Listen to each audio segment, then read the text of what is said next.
Chaque jour, Charles et Carole vous présentent la leçon de l'école du sabbat.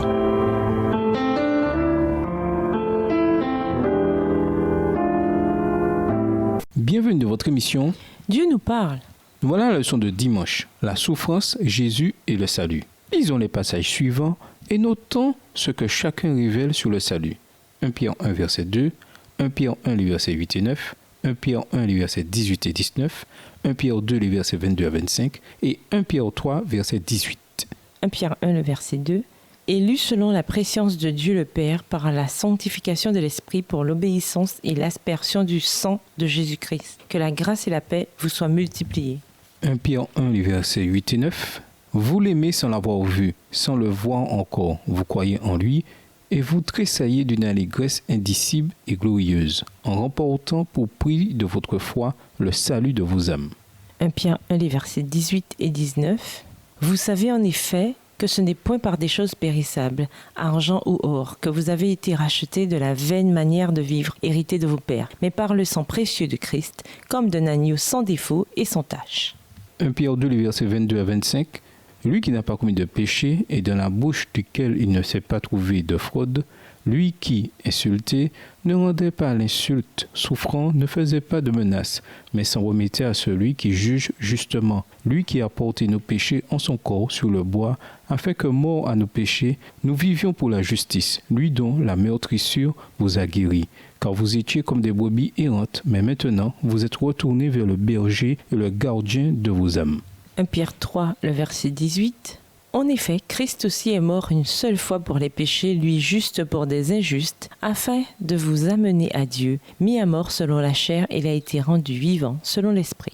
Quand Pierre mentionne le salut, c'est généralement dans le cadre de la souffrance de Jésus comme substitut pour les pécheurs. Par exemple, dans 1 Pierre 2, les versets 22 à 24, quand Pierre parle des souffrances de Jésus, il emploie des termes qui renvoient à Ésaïe 53, les versets 5, 6 et 9.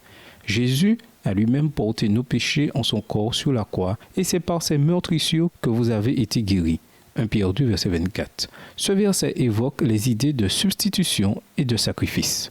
Dans bien des sacrifices décrits dans la Bible hébraïque, les pécheurs apportaient leurs offrandes au temple et posaient leurs mains dessus. Par cet acte, le péché du pécheur était symboliquement transféré à l'animal qui mourait ensuite à la place du pécheur. Lévitique 4, les versets 29, 30, 33 et 34. Lévitique 14, les versets 10 à 13. L'impureté du péché qui s'était accumulée sur l'autel était purifiée et enlevée le jour des expiations. Lévitique 16, les versets 16 à 19. Le sang du sacrifice jouait un rôle important dans l'expiation du péché. Les chrétiens ont été rachetés par le précieux sang de Jésus.